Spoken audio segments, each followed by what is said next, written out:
भुईमुग, मोहरी, सोयाबीन, सूर्यफूल, करडई, सरकी, राईस ब्रॅन, पाम व पॉमोलिन, खोबरे, तीळ, मका, बहुस्रोत खाद्य वनस्पती तेल व वनस्पती अशा प्रत्येक खाद्यतेल व मेद यांना आस्थापनेचा आकार व उलाढाल विचारात न घेता हा आदेश लागू आहे. महाराष्ट्रामध्ये आजच्या डेटला खाद्यतेल उत्पादक जे आहेत सेंट्रल लायसन्स आहे 212, महाराष्ट्राचे म्हणजे स्टेट लायसन्स आहे 285, असे 497 मॅन्युफॅक्चरर्स आपल्या महाराष्ट्रामध्ये रजिस्टर्ड आहेत. प्रमुख निर्देश याच्यामधले जे मेजर बाबी आहेत, प्रथम जे आहे रजिस्ट्रेशन आणि लायसन्सेस मॅन्डेटरी आहे. शेड्यूल 4 पार्ट 2 याच्यानुसार प्रोडक्शन करणं हे मॅन्डेटरी आहे. आपण याच्यावर अगोदर काही चर्चा केलेली आहे. विक्रीचे स्वरूप जे आहे, खाद्यतेलाची विक्री केवळ आणि केवळ सीलबंद, छेडछाड स्पष्ट व पूर्ण लेबल असलेल्या वेष्टनातूनच करणं अपेक्षित आहे. म्हणजे याचा अर्थ सुट्टं तोल तुम्हाला विकता येत नाही. सुट्टे आणि वेष्टन रहित विक्रीस प्रतिबंध आहे. हा रेग्युलेशननुसार आहे. हे आज मी नवीन आहे ते रेग्युलेशननुसारच आहे. सुट्ट्या स्वरूपातील तेल रवाना करणारा उत्पादक, दिस इज ऑल्सो इम्पॉर्टंट, म्हणजे जो सुट्टं तेल ट्रान्सपोर्ट करतो म्हणजे जो सेल करतो तो उत्पादक अथवा वितरक हा मूळ उल्लंघन करता असतो. He is basically basic offender. आणि त्याचबरोबर कलम 26 व 27 वरून त्याच्यावर जबाबदारी निश्चित करण्यात येते. किरकोळ विक्रेत्याने म्हणजे जे कोणी आपण म्हणतो की किराणा दुकान असेल, छोटं सुपर मार्केट असेल, जे कोणी असेल, विनाशील अथवा छेडछाड झालेली खेप नाकारणं अपेक्षित आहे. त्यांना जर कोणी सेल करत असेल तर ते त्यांनी ऍक्सेप्ट करू नये व पुरवठादाराची माहिती अन्न सुरक्षा अधिकाऱ्यास कळवणं अपेक्षित आहे. त्यांनी जर हे केलं नाही तर ते पण तेवढ्याच बाबतीत जबाबदार राहतात. बहुस्रोत खाद्य वनस्पती तेल जे आहे आणि मोहरी तेल याच्या बाबतीत स्पेसिफिक सूचना आहे. आगमार्क प्रमाणपत्रासह 15 किलोग्रॅमपेक्षा अधिक नसलेल्या सीलबंद वेष्टनातच विक्री करणं अपेक्षित आहे.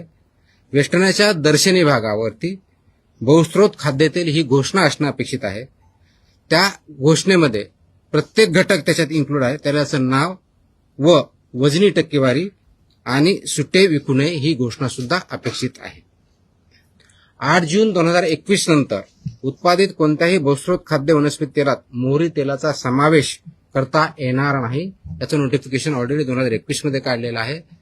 त्याच्यामुळे मोहरीचं तेल जर विकायचं असेल ते फक्त 100% तेल शुद्ध मोहरी सेपरेट एंटिटी म्हणूनच विकता येतं, ते मिक्सर करता येत नाही. तिसरा जो महत्वाचा मुद्दा आहे गुणवत्ता व भेसळ या बाबतीतला आहे. अर्जोमेन तेल, खनिज तेल, एरंडेल तेल व ट्रायऑर्थोक्रेसिल फॉस्फेट यांची उपस्थिती पूर्णतः प्रतिबंधित आहे. ऑइलमध्ये, एडिबल ऑइलमध्ये याच्यामध्ये कोणताही आयटम किती not even single particle of that can be should be available here is absolutely prohibited because it is unsafe. औद्योगिक ट्रान्सफास्ट ऍसिड एकूण तेल किंवा मेदाच्या वजनाच्या 2% पेक्षा जास्त असणार नाही. रिफाईन तेलाचे आम्लमूल्य 0.5 किलोग्रॅम पेक्षा अधिक असणार नाही. जड धातू, अफ्लाटॉक्सिन, बहुचक्रीय सुगंधी हायड्रोकार्बन्स व अविष्टक विद्रावक विहित मर्यादेत अनुज्ञेय याच्या पुढे चालणार नाही. पावसाळ्यात व त्यानंतर मोहरी तेलातील अर्जमेन भेसळीविरुद्ध हंगामी संनियंत्रण जास्त आम्ही करत असतो, ती यावेळेस पण आम्ही करणार आहोत. जे पॅकेजिंग आहे ज्याला वेस्टर्न म्हणतो, थेट संपर्क म्हणजे ज्याच्यामध्ये हे पॅकेज केलं जातं, मग तो काही प्लास्टिकच्या बाबतीत असेल, काही टीनच्या किंवा स्टीलच्या बाबतीत असेल, ती शुड बी फूड ग्रेड असणं अपेक्षित आहे आणि ते NABL लॅबनी प्रमाणित केलेलं असावं हे अपेक्षित आहे. लवचिक वेष्टनासाठीचे स्पेसिफिकेशन आहेत, खूप टेक्निकल आहेत. IS 14636, IS 1993 हे डिटेल्स आहेत. आपल्या याच्यावरती काही जर रिसर्च करायचे आहे ते माझ्या वेबसाईटवरती आहेत, you can go through that. Plastic जे वापरतं याच्यासाठी ज्याच्यामध्ये हे तेल पॅक केलं जातं त्याची स्थलांतर मर्यादा म्हणजे ज्या प्लास्टिकमधून त्या फूडमध्ये म्हणजे ऑइलमध्ये, एडिबल ऑइलमध्ये कितीपर्यंत अनुज्ञेय आहे तर ते 60 मिलीग्रॅम प्रति केजी. याच्यापेक्षा जास्त झालं तर इट बिकम्स अनसेफ. म्हणून त्या धर्तीचं प्लास्टिक किंवा पॅकेजिंग मटेरियल हे अपेक्षित असतं. आणि DHP सारखं जे प्लास्टिक आहे त्याची विशिष्ट मर्यादा ही 1.5 मिलीग्रॅम पर केजी आहे. त्याच्यामुळं पुनर्चक्रित प्लास्टिक जे आहे केवळ अन्न प्राधिकरणाकडून प्राधिकृत जे आहेत त्यांच्याकडूनच अवेलेबल करून घ्यावे. त्याचप्रमाणे त्यांची विक्री करून ते त्या मानांकनाचे आहेत हे बघावं आणि त्यानंतर ते वापर करावा. साठवणूक आणि वाहतूक याच्या बाबतीत सर्वात महत्वाची गोष्ट आहे की थेट सूर्यप्रकाश, उष्णता व गंधयुक्त वा घातक पदार्थापासून दूर ठेवणं अपेक्षित आहे, कारण त्याचा इम्पॅक्ट त्याच्या क्वालिटीवरती होतो. त्याचबरोबर फिफो मेथड वापरणं अपेक्षित आहे. घातक पदार्थ, खनिज तेल किंवा अखाद्य माल वाहून नेण्यापूर्वी वापरात असलेले टँकर खाद्यतेलाच्या ट्रान्सपोर्टेशनसाठी वापरता येणार नाही, ते प्रोहिबिटेड आहे. आता हे सगळं करण्याची आम्हाला गरज का वाटली, हा एक म्हणजे ही ऑर्डर काढण्यापाठीमागची आवश्यकता का वाटली, त्याच्यामध्ये 3 मेजर बाबी ज्या आम्हाला आढळल्या. मी तुम्हाला 12 टोटल सांगितलं, पण त्याचं 3 मेजर याच्यामध्ये आम्ही जर कॅटेगरायझेशन जर केलं तर लक्षात येतं की सुट्टं तेल आणि वेस्टर्न रहित खाद्यतेल याचा सेल होतोय आणि ते कन्झम्पशन होतंय, हे खूप मोठ्या प्रमाणात चालतं, ते अलाउड नाहीये. ही त्याच्यातली एक सर्वात महत्वाची बाब आहे.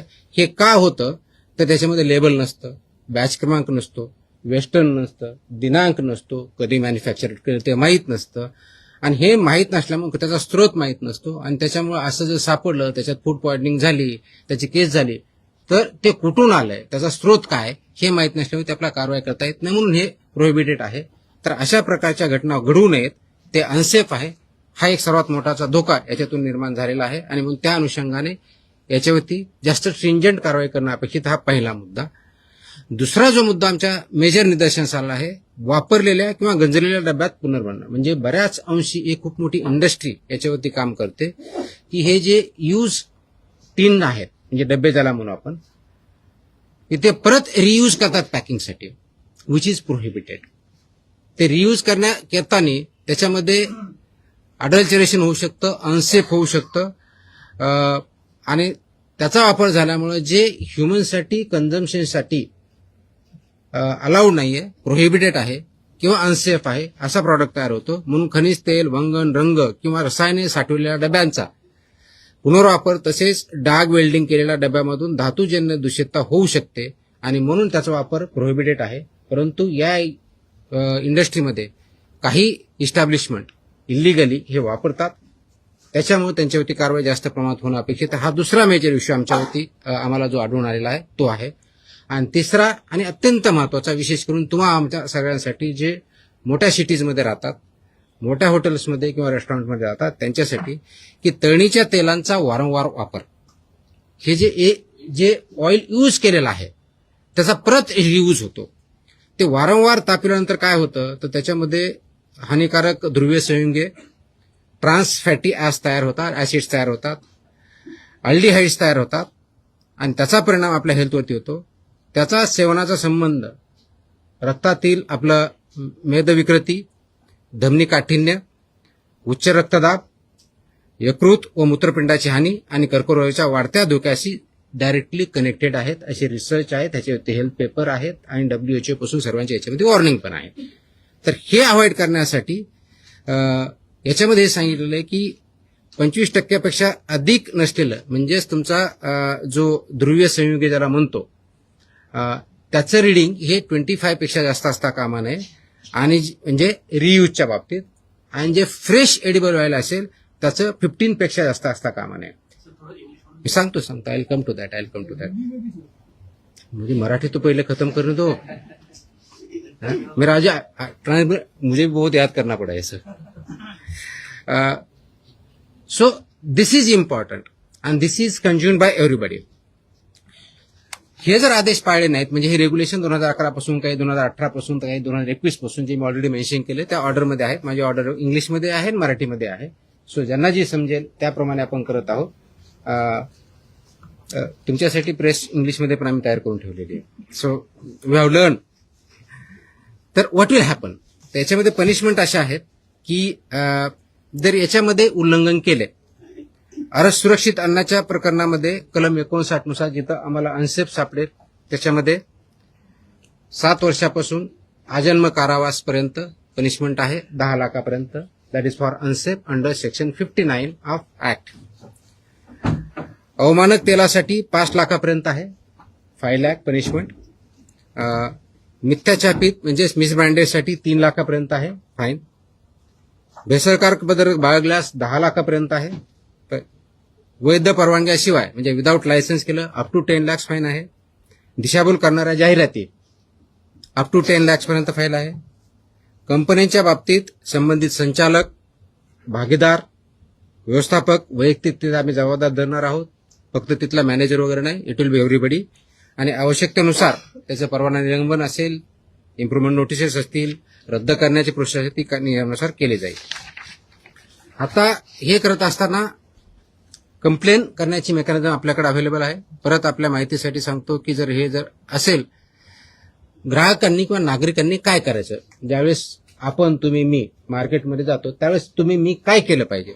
तर पहिली गोष्ट, सुट्टं तेल विकत घ्यायचं नाही. Please don't buy loose oil, edible oil, number 1. Number 2, जर ते पॅक आहे तर त्याचं लेबल बघा, लेबलवरचा बॅच क्रमांक बघा, मॅन्युफॅक्चरिंग डेट बघा, बेस्ट बिफोर किंवा एक्सपायरी डेट बघा, वेस्टर्न, ह्या सगळ्या गोष्टी. ते सीलबंद आहे का ते चेक करा. मग टीनचं असेल नाही तर प्लास्टिकचं असेल. This is what citizens should do, consumer should do.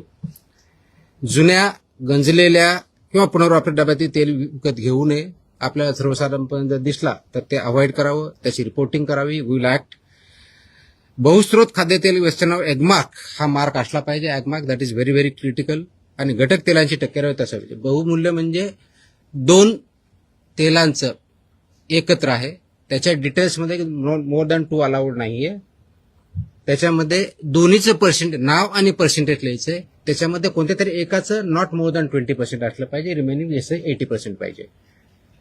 तर नॉट मोर दॅन 20% एक दुसरा अलाउड नाहीये, हे आपण बघायचे. त्याच्यामध्ये त्याचं नाव पाहिजे, त्याचं पर्सेंटेज पाहिजे, ऍगमार पण त्याच्यावरती पाहिजे. आणि तळणीचं तेल वारंवार वापरायचं नाहीये. म्हणजे बऱ्याच वेळेस आपण ते घरात सुद्धा वापरत असतो, तर ते पण ते अवॉइड करावं. त्याचे सुद्धा इम्पॅक्ट आपल्या हेल्थवरती होतात. तक्रार करण्यासाठी ऑफकोर्स complaints.mahadfda.in हा आहे. आपला टोल फ्री क्रमांक 1800-222-365 आहे. फसाईचा टोल फ्री नंबर 1800-112-100 हाही आहे. आणि फूड सेफ्टी कनेक्ट, हे ऑल 4 मीन्स आपल्याकडे अवेलेबल आहे, त्याच्यातून करायचंय. माझा व्हाय हा जो प्रश्न आहे की हे का, तर माझ्यामध्ये असं मी कोट दिलेला आहे, तो थोडा लॉंग आहे, पण त्याचं शॉर्टमध्ये मी सांगतो की हा फक्त इश्यू फसवणुकीपुरता मर्यादित नाही आहे. हा जो इश्यू आहे फक्त फसवणूक किंवा कुणाच तरी पैसे कमवणं किंवा पैशाच्या बाबतीत करणं याच्यापुरता मर्यादित नाहीये. तर अर्जेमेन जे आहे अडल्चरंट, याच्यामुळं एपिडेमिक आता अनेक वर्षापूर्वी तयार झाले आहेत. एपिडेमिक, ड्रॉप्सी, उद्रेक होऊन हृदय निकामी होणे असे प्रकार घडलेले आहेत. काचबिंदू व मृत्यू असे परिणाम झालेले आहेत. गंजलेल्या व डाग वेल्डिंग केलेल्या डब्यातून शिसे तेलात उतरतं, ज्याला आपण ब्लेड म्हणतो, जे बालकाच्या मेंदू विकासावरती परिणाम करतं. वारंवार तापविलेल्या तेलातील ट्रान्स फॅटी ऍसिड व ऑक्सिडीकरणामुळे धमनी काठिण्य ज्याला म्हणतो, उच्च रक्तदाब, यकृत व मूत्रपिंडाची हानी, पक्षघात आणि कर्करोगाच्या वाढत्या संसर्गाचे याचे रिलेशन इस्टॅब्लिश झालेले आहेत. त्याच्यावरती खूप मोठे पेपर्स आहेत, वेगवेगळ्या संस्थांचे त्याच्यावरती रिपोर्ट आहेत. आणि हे परिणाम तुम्हाला एक दिवसात दिसणार नाही. Over a period of time याचा इम्पॅक्ट आपल्या बॉडीवरती, हेल्थवरती दिसतो. ते वर्षांवरती साचत जातात आणि हे म्हणून हे गंभीर आहेत आणि हे आरोग्याशी खेळणारे आहेत. आणि आरोग्याशी खेळणारे असल्यामुळं ते अवॉइड करण्यासाठीच, ते प्रिव्हेंट करण्यासाठीच हे रेग्युलेशन आलेले आहेत, आणले आहेत. जो प्रिव्हेन्शन ऑफ अडल्चरेशनपासून सेफ्टी अँड स्टँडर्ड पर्यंत आपण ऍक्ट आणला आणि त्याचे रेग्युलेशन केले, त्याच्या पाठीमागचा उद्देश आहे. त्याचं इम्प्लिमेंट करणं आणि स्ट्रिंजंटली इम्प्लिमेंट करणं गरजेचं आहे. त्या अनुषंगाने हे आदेश आज आम्ही महाराष्ट्रामध्ये इम्प्लिमेंट केलेले आहेत. याचा अर्थ याच्या अगोदर नव्हते का? डेफिनेटली होते, पण बऱ्याच याच्यामध्ये असं होतं की आम्हाला कोणते रेग्युलेशन लागू आहेत, काय लागू आहेत, आम्ही बघायचं का त्यांनी बघायचं, असे काही क्वेश्चन निर्माण झाले होते. तर नागरिकांना याच्यातून माहिती पडावी. जे याच्यामध्ये FBOs आहेत, फूड बिझनेस ऑपरेटर्स, त्यांनाही पूर्णपणे माहिती व्हावं आणि आमच्या अधिकाऱ्यांनीही त्याप्रमाणे इम्प्लिमेंट करावं, हा याच्या पाठीमागचा उद्देश.